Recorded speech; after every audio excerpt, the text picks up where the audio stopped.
For me, this opportunity means everything. If we don't make it in here, then this will probably be my last attempt. I've been in the States for a really long time now, since before I was with XTG, the majority of this year, and it's the longest that I've been away from home for a long time, and I just miss my family back in Canada. I've been working at this for a long time, and this will probably be my last attempt. Welcome back to the 2015 Spring Promotion Tournament. We're heading back into the action with Game 2 between Coast and Evil Geniuses. And Spawn, EG came out in Game 1 like a team possessed to take the lead in the series 1-0. And it was all led from their jungle Helios. He had a terrific game, 3-1 and 7 on his Lee Sin. And teaming up with Pobelter was able to create the early picks he needed. And on the other side of the rift, Santorum was pretty much ineffective on Kazik. It was 0-0 on 2.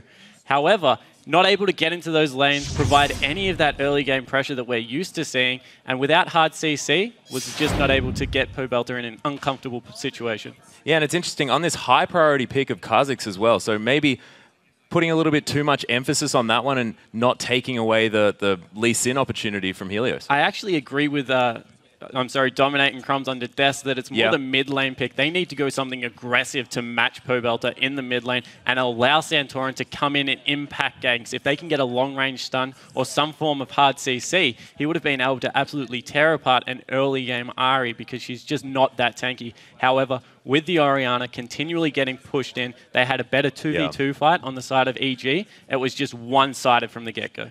Yeah, and I think they were believing in the power of the Orianna, who has been on a tear just recently, 100% win rate apart from that last game. But we are into Champion Select, and we'll see whether Team Coast change around these bans. Of course, Nidalee being taken off the board, of course, one of Inox's signature champions. Nunu going to be taken off here as well. I don't think we're going to see Nunu. He's so strong in the jungle at the moment. Yeah, and he can just secure objectives, and he buffs your late game so well. So he lends himself well to early game, fighting over the blue buffs, securing early dragons with that max consume that we've seen become so popular, but also just late game is great utility for the team with the slowdowns as well as the speed up. Creates that hyper carry instead of a hyper carry. And but Lee Sin ban, there it is, learning. Will not see Lee Sin for the rest of this series. I'll put my money on it right now. I already did. Taken off the board. We see Zilean being banned away as well. Same bans from Evil Geniuses. They're not phased, I don't think, at this stage. So look for the Alistair to come through. Next for them, Zilean, just such a versatile pick. He's completely ambiguous, buffs lanes with his passive. Alistair actually comes out from Coast, so EG do have to swap up their bans. Let's see what they take off the board. Maybe a Maokai. Maybe a Maokai, maybe a Zed as well. That one is available, but I think the tree, although in that last game not necessarily as prominent, see what they don't want Coast picking up. Of course, that Lucian will be first pickable, 100% win rate on MASH, well, on Lucian for MASH. So maybe not wanting to see that one. It's going to be Janna. Okay, so Janna's being taken away. Maybe they know something about Sheep. Aframu had a fantastic game on Janna. He definitely did, and Sheep had a very solid game last game on Thresh. Oh, yeah. The bottom lane from Coast going through the early game looked completely rock solid in the laning phase. They just got collapsed on it. Unfortunately, a bad team fight came through. So Coast right now do have the opportunity to first pick a Zed, but Pobelter does play, the Fizz in the mid lane, which can deal with it perfectly fine. Well, Pobelter actually also just plays everything in that mid lane. We saw his Ahri was terrifying. You could imagine that even, well, they do go for it. So they go We'll see what the answer is. Zed, so maybe the Fizz will come through here, of course, with that playful trickster, able to dodge the initial part of the ultimate. And Helios, now that Lee Sin is banned, is hovering the Kazakhs. We've seen that this is such a contested pick. Yeah, and he also manages to take it away from Santorum as well, forcing him onto a different jungler. So we'll see whether he manages to do it. Of course, Elise is going to be his second favorite. We do know that one, of course, from the Challenger Series, so he is going to hover that one. Lucian has gone over to Altec again, though, so putting a lot of priority on this pick, or a lot of priority into taking it away from MASH. And already a much better early game team comp out of Coast. They've got some CC on Santorum. They've picked up the Lulu, who's a little bit of a lane bully, looking to get a more solid early game to be able to shore up some of the weaknesses we saw. Yep, all Pobelter actually looking at that Syndra. We saw a lot of Syndra hype over at the desk. Let's see whether it does come through. See whether they get exactly what they wanted. Dominating Crumbs. Altec does have the option here of picking up the Rise here for Inox, because that was banned away the last time. See whether that is what they want to go with. But of course, into this early game focus comp, that might be dangerous. Yeah, and they also have the option here for Maokai, who I think just fits their comp so much better with the long range pick that can come out of a Syndra, able to twist it, advance on there, lock it down, and just ensure that they're blown up. Add some hard CC to a team that right now is lacking a little bit, so maybe a good pickup. You cannot understate the importance of, if you have a jungler that does not bring hard CC, getting some on your mid laner, because it just makes ganking so much easier, and they've been able to do that. Mash and Sheep have gone to a completely lane bully heavy lane. Wow, that is an old lane as well. Locking in the Kate and the Nami. They're looking to push lanes out very, very early and take objectives. They've got so much wave clear, and we do see that Inox will be picking up Ryze. And do you think that was in reaction to this Caitlyn pickup, who's very, very strong in the late game, and perhaps Inox just wanting to be able to have something to scale up there as well? Although, very short range on that Ryze. I'm not entirely sure what he decides to do, but he is going to go for it. And against Miracle, we'll see what he can make happen. Of course, Ryze early game hasn't looked that bad here against Lulu in the matchups we've seen previously. Yeah, can do absolutely fine in the lane. I have a lot of faith in Inox. As we said, he played 14 champions in 28 games. He can play anything in that top lane. The bottom lane will be crucial in this game. Team Coast have gone for an absolute bully lane, and the short range of Lucian will mean that there is a stage of the game where Caitlyn can take complete advantage of it. A lot of the pressure is now on Crepo, who picked up that Braum once again. He had a great first game with some of his engages to block a lot of that damage with his Unbreakable. Yeah, it's true. They had a fantastic game last game, but we'll see whether this Caitlyn does come through, because of course that Tidecaller's Blessing with such a long range is just so hard to deal with. It's just that those 3 shots will always come off and do so much damage without any rebuttal. And Braum is known for the pseudo counter to Nami, because of course you can Unbreakable that tidal wave and it just loses effect for the rest of the team. However, during the mid game, it can become a standoff where Nami just refuses to throw the tidal wave, so Braum can't put the shield up to block any of the other abilities. And then as soon as it is down, the tidal wave can come through. It's a great disengage ability as well. You don't necessarily have to use it for the engage. So I think that it's more a skill match than people do give it credit for. Yeah, we'll see whether it does come through. Of course, we are getting onto the Rift right now. EG versus Coast, and we'll see whether EG can come through with another win, or whether Coast is going to take this one back now that they have a little bit more early game pressure. Of course, now on the blue side is Coast and EG in the red shorts. Yeah, we saw a lot of funny business at the start of last game. However, we do see the results though, banning out this time, playing much more controlled, looking to just secure the entrances to their jungle, potentially going for some red buff wards to make sure they know exactly where Santorin is on this Elise. Of course, with that Cocoon and her Repel, has a lot more early game presence than what a Kha'Zix can have. Yeah, and it's fantastic to see Miracle having a bit of a giggle there, just letting us know that that last game didn't phase him. No, still more than happy to chuckle his way up to that top lane. Ringer also more than happy too, so Dark Sphere is not even going to find him. He's just going to keep laughing at Pobelt. Is just, he's really upset about this. He almost wants to go back and say, oh guys, this keeps I don't like it here anymore. We do see that Sheep and Crepo have ran into each other, so they're able to get some waves down. Advantage Sheep picking up so some much gold money for himself. Early game to Coast. Yep, really well played. Santorin managing to get a ward right on top of Helios. Half of his health somehow. Looks like the bottom lanes did bump into each other. Alltech also took some damage, so they're just going to recall. Yep, apparently bumping into each other. That's about half your health in damage, everyone, just so you know. And we do see that it will be a red buff start for Helios, so looking to end on the bottom side of the map this time around. And the same will be done for Santorin, of course. He'll be in top side, looking to put some early game pressure on Ryze, because we've seen if Ryze can get unmolested through the early game, he can turn into an absolute beast late game. That is exactly right. And of course, EG may have thought about a lane swap, but you do not want to put Ryze into this 1v2 situation. So intelligent decision, but they do have to go against the harass potential of Sheep and Mash on these ridiculous champions early on. Oh, Pobelter now landing the Dark Sphere. Ringer ain't laughing no more. But with the Doran shield, he just feels that he has the tankiness needed to push up this lane. A lot more aggressive coming out of the mid laner on the side of Coast. So good to see that he's undeterred by the last game. And it will just be standard lanes. Yeah, although Wow, he needs to be careful. He's taking a lot of damage in here. Yeah, maybe a little bit too much at this stage. And with the lane where it is, it didn't get within turret range. Pobelter's going to be level 2 soon, and He can't go anywhere near this creep wave. He's going to be completely zoned. Very, very scary. Of course, Ringer able to use those shurikens in order to clear out these creeps. But gonna miss one, potentially a second. But Inox in the top lane, Miracle. Look at that glitter lance as well, landing it perfectly. But Inox he will not be able to approach this wave either. Yeah, so complete swing around from the mid to the top. Miracle on Lulu looking to bully Inox out of lane. However, that will be running into his turret quite soon. But having to use his health potions early in this matchup doesn't bode well for the Rise. Yeah, Miracle just getting Inox back for doing exactly the same thing.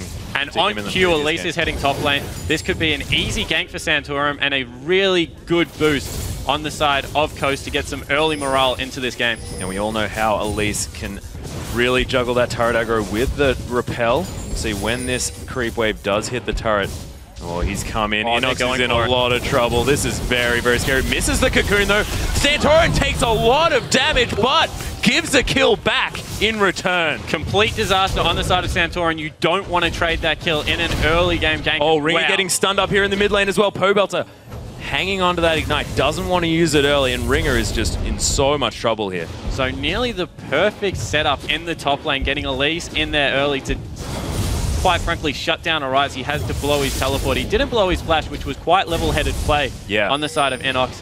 However, trading the kill back just means that he's completely fine in this lane now. Only a 6 CS advantage, so that's not much to write home about. It certainly isn't, and of course, Miracle would want to be bullying him relatively hard here because he doesn't have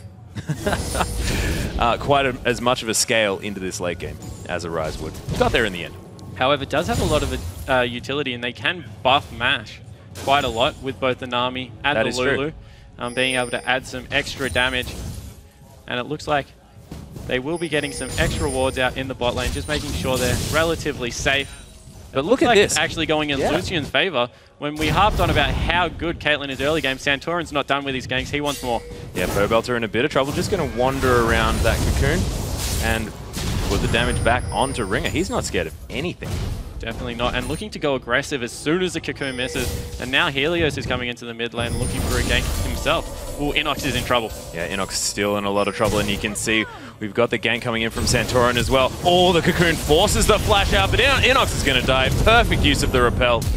And Ringer is now in a lot of trouble. Oh, Pobelter misses the Scatter the Weak combo with that Dark Sphere, unfortunately, but Helios is here, does get the slow, but here are the members from Coast from the top lane, and EG say, no, oh, okay, yep, let's get out of here. And a much better early game from Santorum. 2 ganks already in the top lane, looking to get Miracle ahead.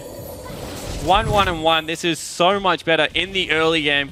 As I said, get him a character with hard CC, allow him to influence these lanes, and get his solos ahead. Look how solid Mash and Sheep are. They're completely unperturbed by what is a very aggressive bottom lane in Crepo and Alltech.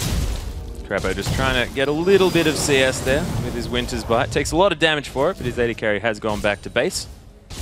500 gold lead now for Team Coast. And that's a lot to do with that jungle and top lane combo.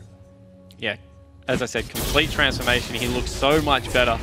And mid lane, Helios, though, he hasn't come out of the jungle yet. Do you think that he's hard farming for a particular breakpoint? He did try and influence the gank, and it just got turned around. Ringer, unfortunately, was able to escape because of the Scatter Weak combo missing. That's the only lane that's completely going in their favor. That's nearly a 20 CS advantage at 6 minutes in the game, so that's quite scary. Helios might be going for his level 6 just to ensure he has some poke in the slow to be able to set Pobelter up even easier for these ganks. However, I think before they got the second gank on the top on Inox, he just felt that his team was going equal, so he didn't necessarily have to force the pace of the game. And Pobelter and Ringer have both hit that level 6. This is going to be very, very difficult, of course. It's about who uses their ultimate first. Because if Pobelter uses his first, the Deathmark can come through and possibly nullify a lot of that damage. But if he waits until afterwards, there's a potential that Ringer can just put himself straight into Pobelter's face and Pobelter just kills him outright. And now that Inox's flash is down there, continuing the camp in the top lane, the wave is perfectly positioned for a freeze, or as Ringer takes a lot of damage, but he can't approach his lane at all. Helios coming up the top to try and give him a helping hand. Yeah, there's the flash. Inox actually has his ultimate up. Has a lot of extra movement speed, but Helios is here now. See whether he comes through. Nice double W landing on that one, but there's the wild growth. Helios gets immediately taken out. Had no idea how strong this top lane was from Coast. and really nice turnaround into turnaround from Team Coast. And this time it looked like EG had the miscommunication, completely split damage, electing to go onto the jungler, whilst Inox did want to go on to Miracle. And another kill for this Lulu, as well as a CS advantage, 2-0 and 1. Yeah. During the mid game, she's going to just impact fights so hard with all of her utility. Yeah, Lulu getting terrifying. These dragon fights is probably where they're going to be looking to next. Of course, a couple of minutes would be the standard time for them to go to that.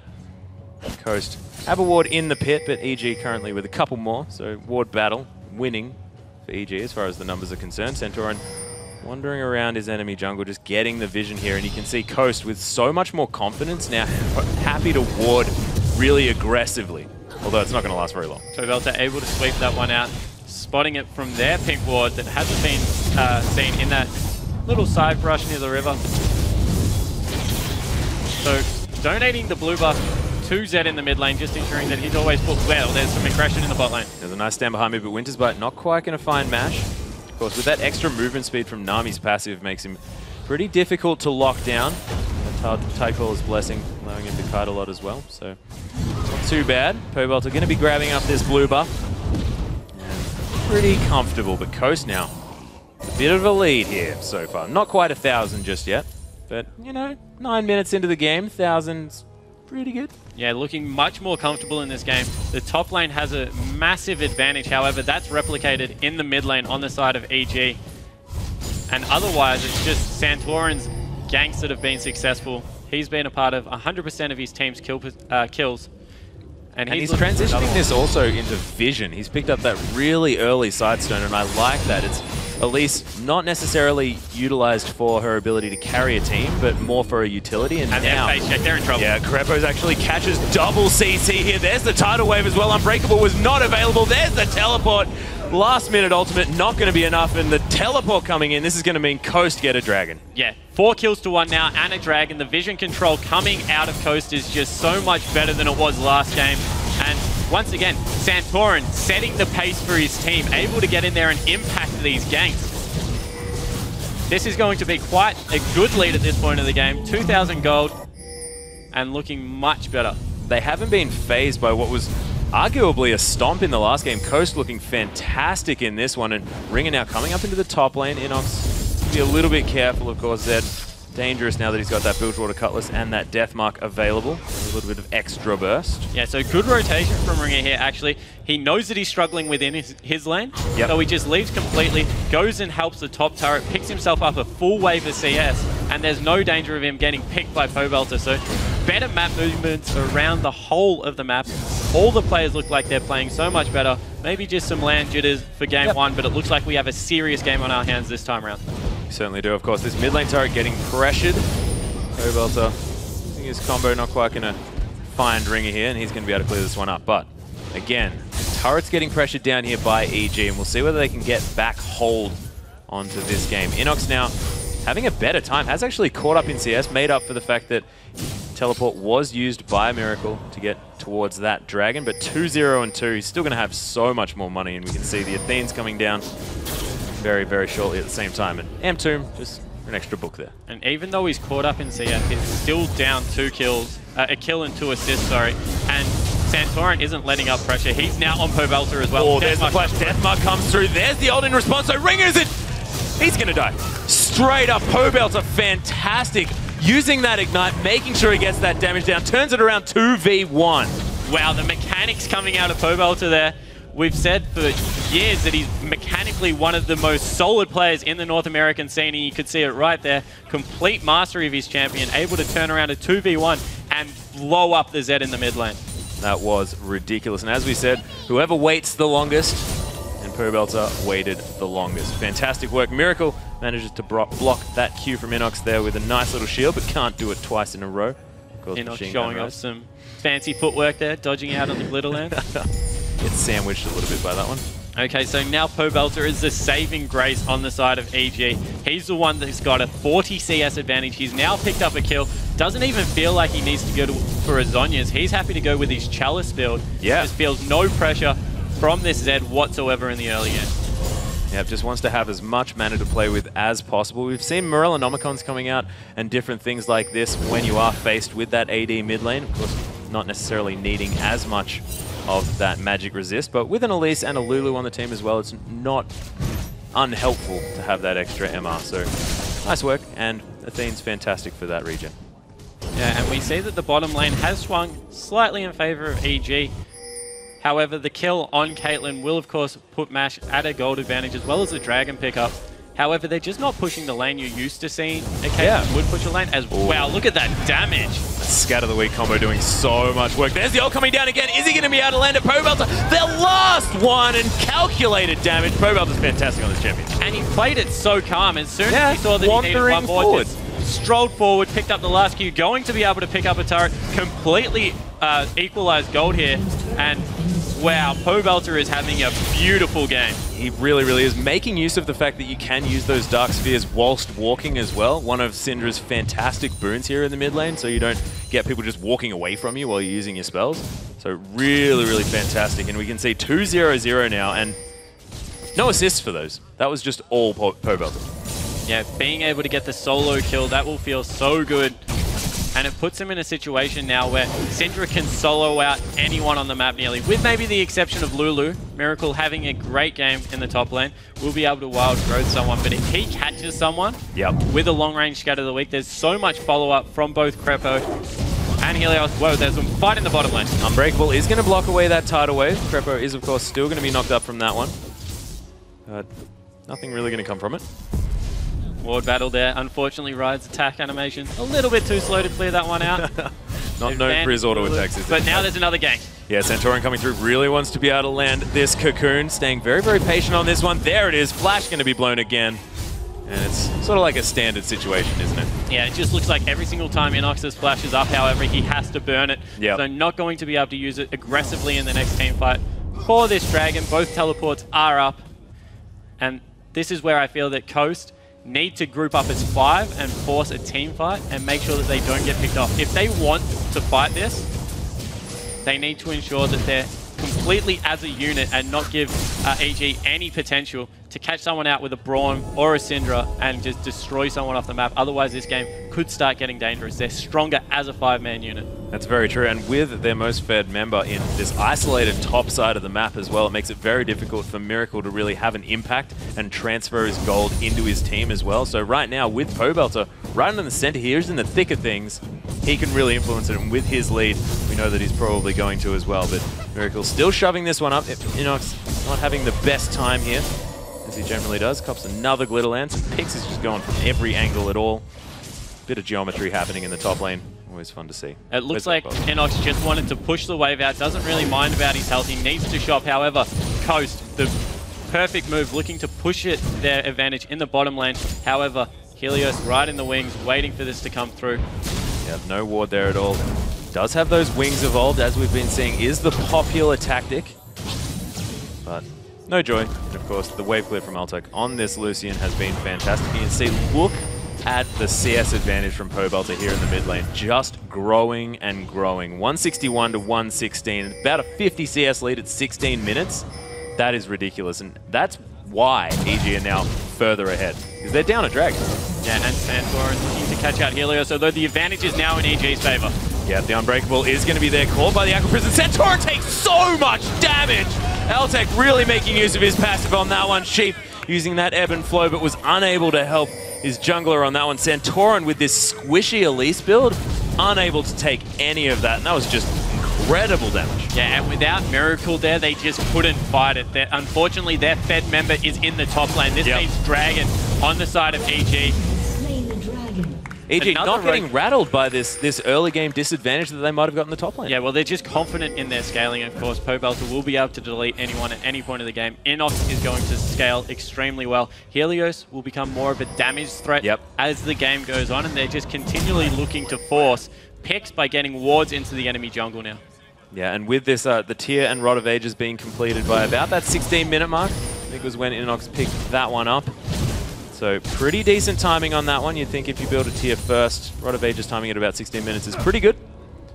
So Inox, despite having a pretty difficult time early on, is still looking pretty And this is very reminiscent of the last game. 4 members of EG in this bottom lane. Coaster in a lot of trouble. Oh, there's a stun onto Sheep. There's a flash forward to the Witch's Bite. Mash cops that one. The very end of the Glacial Fissure. The stun with one last auto attack. The flash is there. Helios got him. Crapo's going to take it though. Bloodthirsty support. Miracle's going to go down. Sheep as well. The teleport was not enough by Team Coast, and this coordinated play from EG, so strong. And just recognizing the bottom lane is the lane that's still going extremely equal and getting the advantage in EG's favor. 2-1 and 2 now on Crapo. 1-0 and 2. No rotation down from Santorin. Just beautiful map movement from EG with their ward control.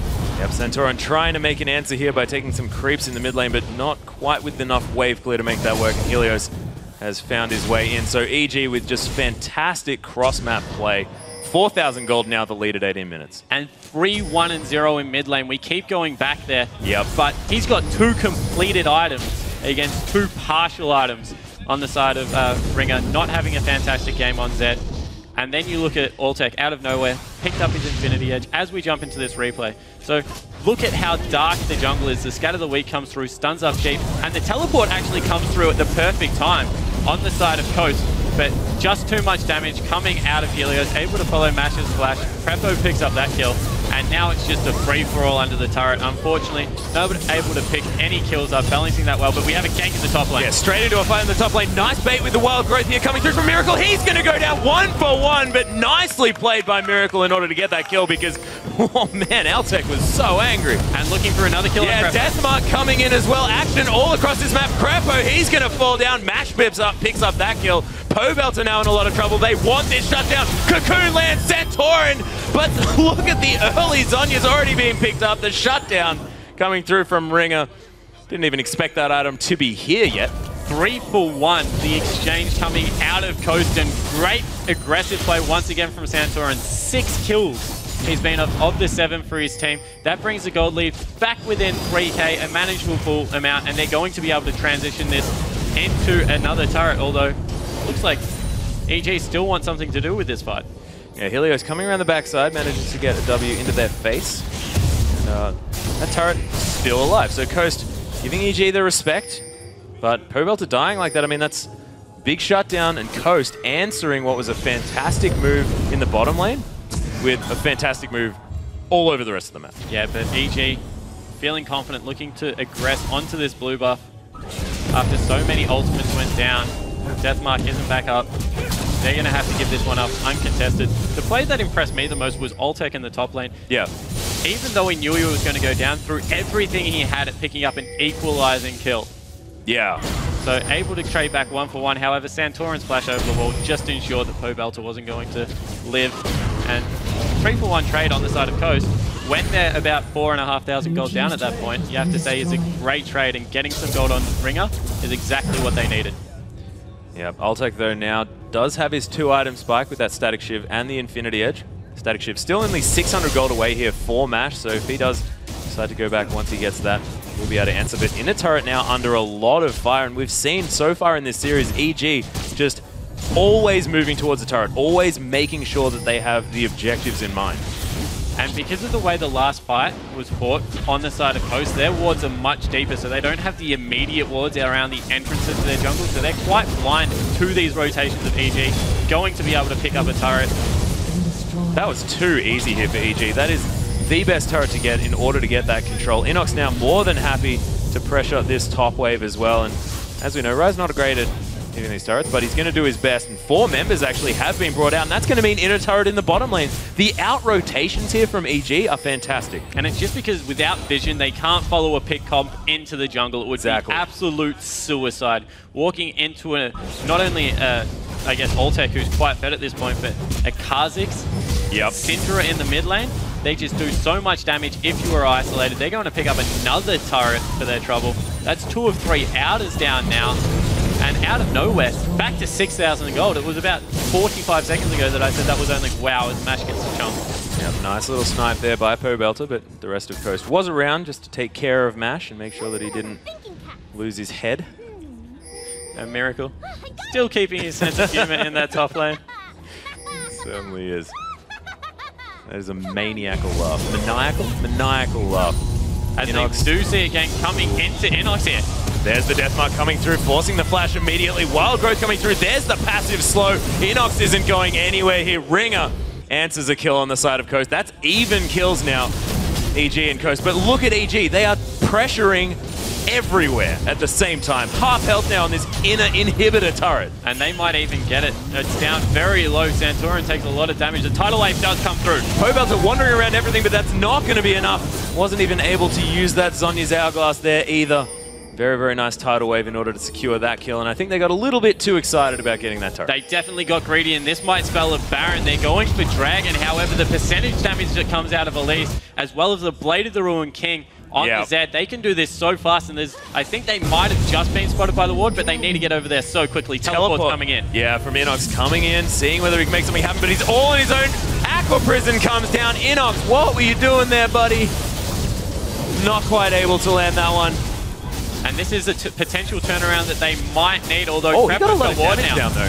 The culling coming through, doing a fair bit of work here. Glacial Fissure coming through as well. Sheep now taking up the Baron. He doesn't have a lot of health. We'll see whether EG can get something done here. Baron down so low. Mash now fails the flash, unfortunately, but Helios isn't in the Baron pit. It's down so low, does get secured by Ghost. And EG now getting CC'd to high heaven. Helios forced to get the heck out of here. This might be the issue that EG are going to run into. They can't get around these Barons and teleport in that early. Yeah, so only getting the Baron back is huge because it's only a 4,000 gold advantage now, and that's what the Baron buff gives you. This is the perfect stall that they needed. The wave clear can come out of Caitlyn, as well as Miracle in the top lane on Lulu. And let's take a look at that again. They go in for the fight, and Helios decides that he can blow up Mash and doesn't need to be there for the smite. What that does is it gives Santorin a completely free smite, and Ringer just gets so much damage down at that point. Takes Ultec away, and because Pobelter's not there, that's all their damage. Helios has no more mana. They can't fight. Yeah, and another 3 kills, and the Baron picked up. What I found weird was the fact that Helios did kill Mash, and then didn't reset in to try and steal the Baron, but we shall see whether that does work out in the future. And Baron buff now onto Team Coast. Still at a deficit. So we'll see whether EG can turtle this one out, wait until those stats have dissipated, and then continue their reign. Because what Coast has is a lot of static gold still left on this map. If they manage to use their Baron buff in order to get these outer turrets, which are difficult to contest, then we could see this game evening up very quickly. Yeah, there's 5 outer turrets on the map, on the side of Coast, that if we... advantage, I'm sorry. So if they get one team fight with this Baron buff, they might be able to absolutely clean up some of the map and really swing that gold lead back into their favor. However, it does look like, once again, EG just trying to get ward pressure down, make it so they can't walk through their own jungle, and just continue this stranglehold, so they're forced to farm waves with their Baron buff. Oh, Mash, having enough attack speed to clear out a ward is a fantastic feeling. He's going to be able to do that one, and Helios unable to keep vision of that Wraith Brush, but see where the Coast make a move, because it's sort of the onus on them at this stage to make a play, and haven't necessarily been doing that. They've been reacting to a lot of what EG have been doing around this map. Yeah, and once again, EG have just thrown Inox into this bottom lane, trying to split push against the Baron buff. They trust in Pobelter and Helios and Wave Clear, but this mid lane turret will go down. First one of the game on the side of Coast. Yep, Santorin does get caught up. Nice unbreakable from Crepo, and then the stand behind me to get him to safety. Decent work here. Of course, they have to respect the damage potential of Pobelter. And a potential flank from Rise is coming through. Yep, Inox walking towards the members of Team Coast. Not going to be able to make any of this one. Of course, lots of speed available coming out of course, Miracle and Sheep. And putting the blue buff onto Mash means that he'll be able to pilt over the waves much more frequently, help clear out all of the siege pressure that is coming through continually from EG, even though they're against a Baron buff team. They just feel they still have the advantage, even with the 5,000 gold lead they have, even though the Baron did go across onto Coast. Yeah, Helios with a very sort of different build than what we've been seeing in a lot of these Kazakhs, already finishing up that Black Cleaver, and more of Malmortius has been more of the option if you want some of that damage, so I like that one, making sure that Altec can get as much damage off as possible in these fights. I think that full damage Kha'Zix is actually one of the most effective ways to play him, especially because Santorin funneled a lot of his gold into team tanky items. It means that if any of the picks come through, Helios can add his damage to the isolated targets. So I like the way he's gone with his build. Look for him to pick up a Last Whisper next to really shred through all of that armor that's being brought on the side of Coast, although they haven't picked up anything yet, so he's just going to be doing a lot of damage. Yeah, and that's probably why, of course, it's flat armor shred on that Black Cleaver. So intelligent move, noticing the fact that his opponent hasn't purchased any armor yet and building accordingly. Well played. EG now wandering around, so it looks consolidating like they have vision. now nearly stalled out this Baron.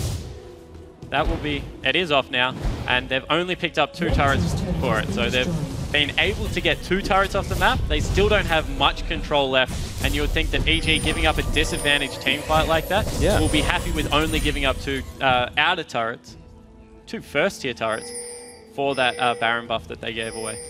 And when that bottom outer turret went down, I mean, it's still a 4,000 gold lead here for EG. So still in the lead. Of course, Bloodthirster now finished onto Altec. He has a lot of damage, and we mentioned the fact that there's no armor, and that's why he hasn't built a Last Whisper. He has a dagger in his back pocket as well. And he might be going for what is possibly a Phantom Dancer, or no, he's just going to finish his boots. I'm just a bit mental. Yep. Zex Greaves going to be coming through next for Altec. As Helios gets chunked down to about half health, he's going to be fine with that. Both teleports are up for the top laners. Of course, Miracle was just split pushing in that bottom lane. He is having a great game. 10,000 gold has been eclipsed by Mash in the bottom lane. 11,000, nearly 12,000 on Altec and 11,000 on Pobelter. So you can see exactly where the gold's sitting at the moment. Yeah. And because Mash hasn't bought, they will be very confident to pick up this dragon. Yeah, this will be the next one to pick up. Of course, they did pick up that last one just before the Baron did go down for Coast. So that's 3 or 4 dragons. And good move here on the side of Coast. They're looking to trade for a top tier turret. So all the first tier turrets finally fall on the side of Coast. However, as the game goes later, Dragon just becomes more and more valuable as opposed to those turrets. And it looks like they want to force down mid lane now. Now that the buff's expired, they think that they can just have another crack at breaking into the base. So these Peacemakers are coming through. They're doing a lot of damage to these minions. Scrappo tries to take away a bit of that, and look at the wave clear. It's ridiculous. But one of those fears took Mash to 3/4 health there. If he gets a full combo on, I think that he can honestly be blown up at this point. As we see, Pobelter has picked up that Void Staff now.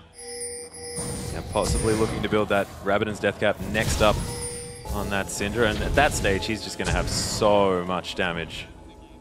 And half health still on this inhibitor turret. It does regen its health, so they did manage to get at least a couple of auto attacks off just before. Ooh, stun not going to be able to land, and they only have a very small window to EG to actually start these fights. Ooh, Helios getting caught up there a little bit. Half health now on the Kha'Zix. Great support coming in from Creppo. They might, because they're having a little bit of trouble sieging right now, they might look in about 10 seconds to go set up around Baron, try and deny as much vision as possible, make Coast face check, and play the compound that way. At this point, with still a 5,000 gold advantage, Coast would be very hesitant to fight in the open.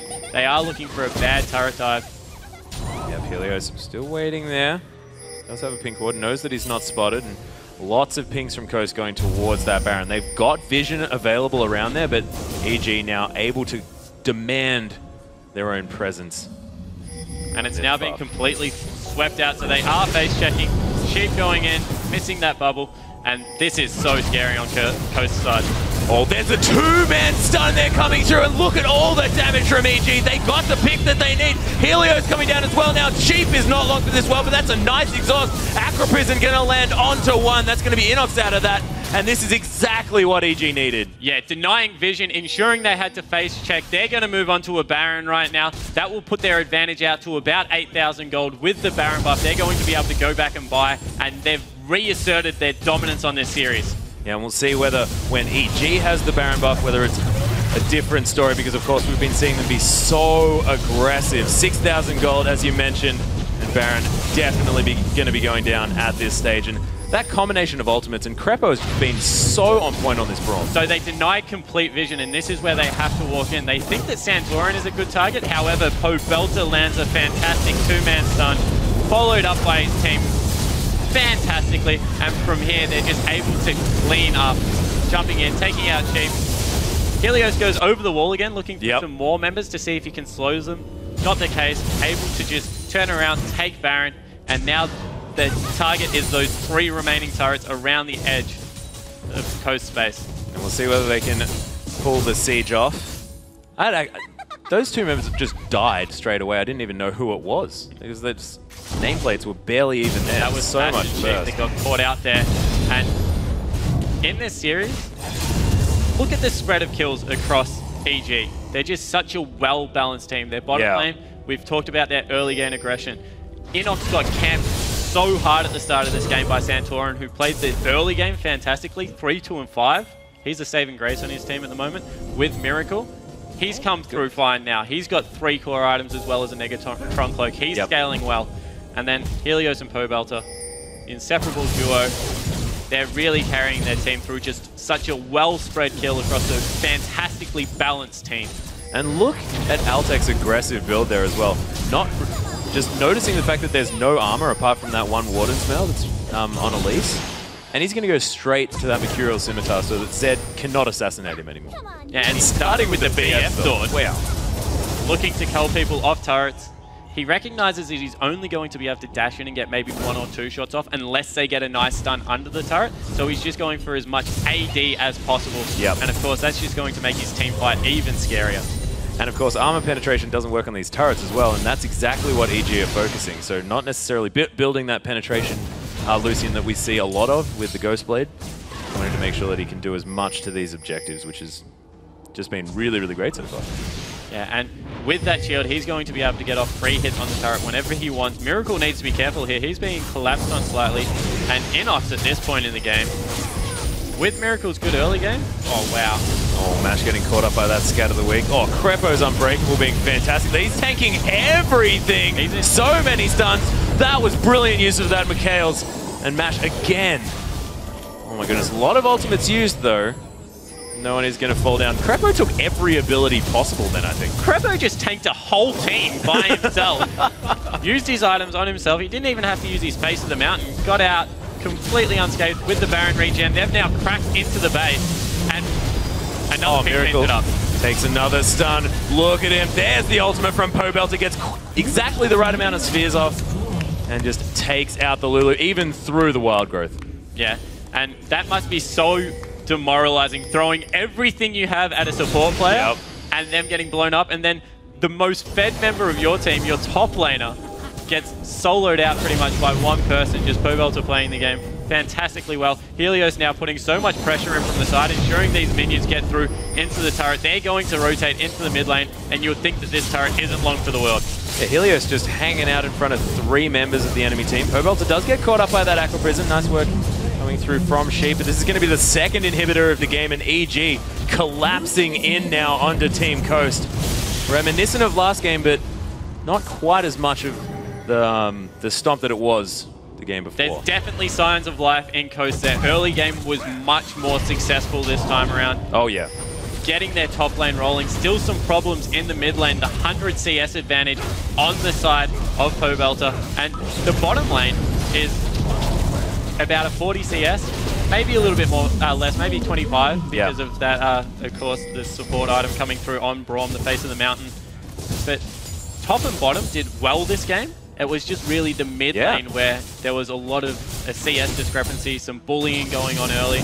But you have to say that Santorin did a great early job. Just late game, at least not scaling as well as Kha'Zix. Yeah. Able to set up people with their cocoon, but just not enough damage from the team to come through. And you have to say that, I mean, Ringer didn't have a lot of help there in the mid lane either, because a lot of that focus was in the top lane, making sure they keep Inox down. So maybe if Ringer had have had a little bit more help, perhaps, you know, you can't exactly count him out just yet. Did manage to get a couple of decent kills. 3, 2, and 2. Not half bad, but that's CS. Very, very dangerous. Mercurial Scimitar has been finished up here by Altec. Next item potentially going to be that last Whisper. Might cave and build armor penetration eventually. Yeah, or he might look to pick up the Banshee's Veil and just become an unkillable force. There's still not that much armor. And wow, he has 328 AD, I believe. Hold on 1 second. Let's check that out. 382, in fact. He is so strong. Ridiculous. He's going to crush down structures. And once again, Inox's TP's up, so he's just in the bottom lane. And Zed, at this point of the game, you want to generally split push with your Zed because assassinating people is so hard, particularly with an exhaust on the enemy team. But Inox is... Oh, wow. Look at his build as well. He's got an Abyssal Scepter. Yeah, he's just looking to fight at this point, and he's taking no damage whatsoever. If he runs at people, though, that's extra magic resist shred for Pobelter to eliminate someone at the same time. So I really like the cohesion coming through from EG. I just like that item as well. I think it's cool. And Mash taking another stun in the head. He's going to be fine. He had his shield stack from that Bloodthirster. However, now the super creeps are in the base. They need to send a couple of people to deal with these. And this is just going to mean the third inhibitor will go down so easy for Evil Geniuses. Yeah, you can see as they stream into this base, of course, Mash and Sheep, the only ones now protecting. Mash dodging out of that Scat of the Week sphere combo. The Culling coming through, and that was only... Wow, Sheep's just dead. Yep, manages to get the tidal wave off. Crepo didn't believe that that could possibly happen, so it was a little bit late on the Unbreakable, but no matter there at all. 4v5 now in favor of EG, but it's more like a 4v70 with all of these super creeps coming down on top of Coast. Winter's Bite does land, and the ultimate has been popped from Inox. And look at these turrets, they are melting. This is going to be EG going to 2 games to 0. All of the ultimates coming through. That's Ringer. Not going to be able to answer, and congratulations to EG. Yeah, a better early game coming out of Coast that time. However, EG through the mid game, once again showing how they run these pick comps, coming out on top, and what a great team effort. It certainly was, but you have to mention that Pobelter, what a beast on both of the assassination champions that he's picked up. So skill shot reliant, and he's been making sure that he gets everything where it counts. Yeah, and 2 different kinds of champion, of course, able to kite around and dictate the flow with Syndra. He was looking to dive in with Ari on the first game, so the mindset swap up that does require, but you're exactly right. Dominating the mid game, able to pick up, mid lane, sorry, able to pick up picks in the mid game and set his team up into objectives so well. Yeah, he really, really did. And Helios looking maybe not as impactful on this Kha'Zix instead of the early game focused Lee Sin. So I like the Lee Sin ban, but as far as the jungle matchup went, Santorin looking a lot better. So that's speaking volumes for Coast. If they can manage to sort out this mid lane issue that they've got, they might be able to come back in the next game. And we know that it can happen because it happened yesterday. Yeah, it definitely did. So 0-2 down is maybe a dangerous spot for a team to be in. However, Santorin had a great early game. He really, I don't think we can speak enough about that. Able to influence the top lane. So he got one of his solo lanes going. He now just needs to impact the second one as well. I think a lot rides on his shoulders. He makes the early game shot calls for his team, of course. And if he can really start influencing the top half of the map, we saw how well Mash and Sheep do in the bottom lane. Yeah, it's true. Able to pick up a kill. They just go completely even. They're very hard to aggress on. And they just played it beautifully. They really, really did. But of course, Altec always managing to stay up in that CS. I think he was minute for minute on CS in that game as well. So very, very, very good from the AD carry from EG, despite the fact that they went even. But let's throw it over to the guys at the desk for a closer look at Evil Genius's 2-0 start to the series. Thank you, Atlas. And another solid win there by EG to bring the series to 2-0. Guys, what are our thoughts on that matchup? Syndra. Speaking of Syndra, we have a replay we're going to pull up to show you guys. And really what this replay is going to do is it's going to showcase what we've been trying to point out so far on the desk. Dominate, this is all you. Yeah, so this is why I hate ganking Syndra. This isn't even Syndra getting a gank. This is you trying to kill Syndra. So if you can roll the clip. So they're battling over a ward. They're trying to set up a kill on Syndra. Syndra realizes that Elise is coming, flashes the cocoon. The Zed comes with him, boom, one shot, you're dead. You're dead. That's you ganking Syndra. So this is why I think this champion is so strong right now. Wins the lane, can 2v1 like that, broken. And this was the champion that we were suggesting Coast go for in order to, to maybe pull something back into the game, because it is a champion that does not rely on anyone else to make something happen. But EG go ahead and snatch it up for themselves and kind of eliminate that opportunity for Coast right off the bat. Yeah, we saw Coast just take away the Zed, which they banned the first game against EG. So obviously in their book, they think EG has a high priority on Zed, and therefore they would have one as well. So I think I would have liked to see just a bigger, more More Syndra from Coast, to be honest. Maybe try to get Syndra. more kills from them, really. Like, let's try to see if they can play a lane bully that can turn any gank really easily. I mean, Zed can do that, but it's not as simple. Okay. Now, in all seriousness, though, we have to say that this game was a lot closer. At least in the beginning, Coast actually going up in a lead. They were 4-1 in kills prior to that gank and had about a 2K gold advantage at about 11 minutes. So that does speak, again, to their individual skill. We then have to analyze what are the aspects that are falling apart. We said their team, their organization, things like that. And I think a replay that kind of showcases that is EG's rotation to get back into it. We're going to pull the next one up 17 minutes into the game. We're going to the bot lane. Crumbs, I'm going to let you take this one away. So this is right after they pushed in the wave middle, and then they're going down bottom with the jungle and mid lane. So there's almost no vision of this happening. And now we see the engage happening from Crepo with a stun followed up. Right there, he Q flashed on Braum, so it cancels the animation that happens pretty much instantly.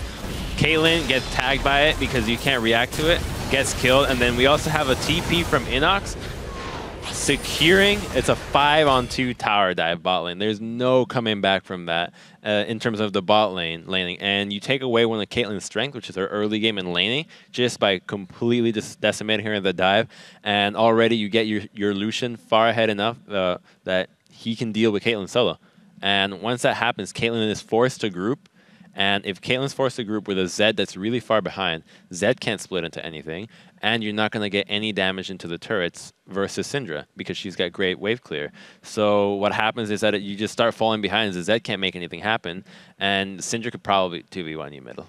Yeah. Yeah. Yeah. In all honesty, it makes it very tough to diagnose or to, I guess, rather to propose a solution then for Coast, because they did have that early game lead, and yet EG they found a way to use their superior map movements and their vision to get right back into the game. We even actually commented that very early Coast had some aggressive wards in the jungle. All that vision seemed to fall away at some point.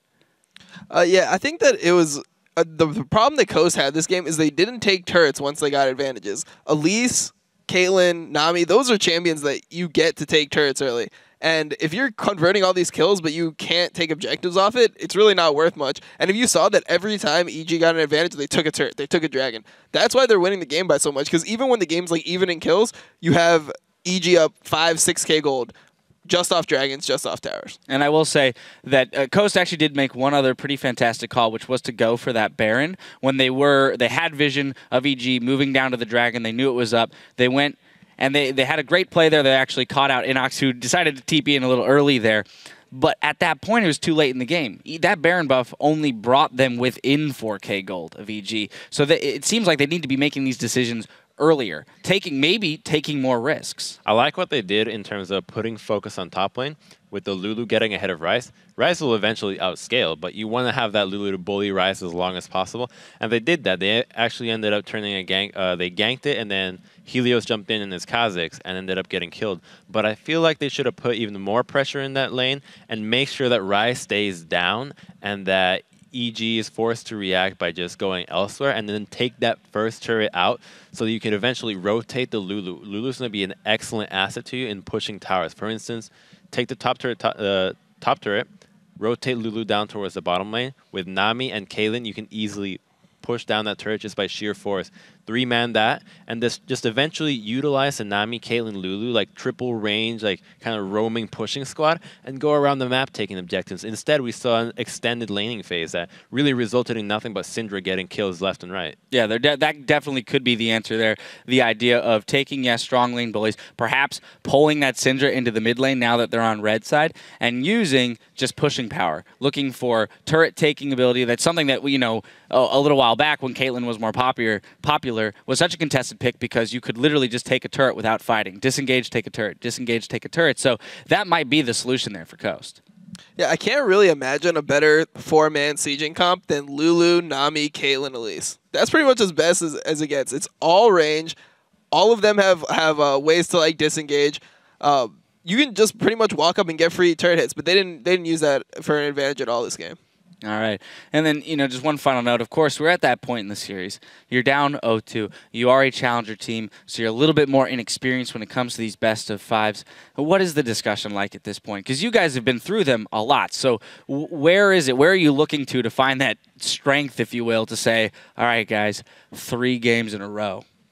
Well, I don't know them personally as players, but I wouldn't take picks necessarily to be the defining factor in these series that we saw both games. The team comps were pretty different, in my opinion, in terms of what they're trying to accomplish. And I would just say go with comfort picks. Like maybe you're picking something that you're not comfortable with.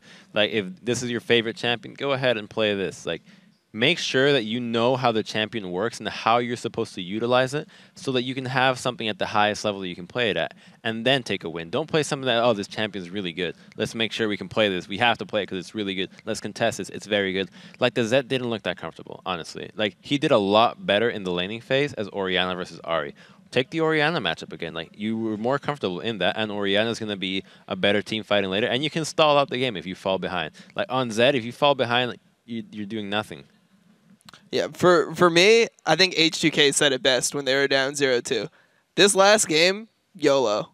You need to YOLO this game because you're not keeping up with them in objectives. So you just have to just do the most stupid aggressive things you can and just try to get ahead. Because if you don't snowball super hard, you're going to lose this game. And pick Syndra. Yes. Of course. Well, that's expected. If we haven't hammered that home enough. Well, we've got more league action coming your way. After this quick break, Evil Geniuses and Coast will take to the Rift for Game 3 to see who will be playing in the NA/LCS Spring Split. Keep it tuned right here. Freaking. You're beautiful. I play so much Mundo. You're beautiful, it's true. Get your heads back in the game. The stun with one last auto attack. The flash is there. Helios has got him. Crapo's going to take it though. Bloodthirsty support. Miracle's going to go down. Sheep as well. Baron down so low. Mash now fails the flash unfortunately, but Helios isn't in the Baron pit. It's down so low. Does get secured by Coast. Oh, there's a 2-man stun there coming through, and look at all the damage from EG. They got the pick that they need.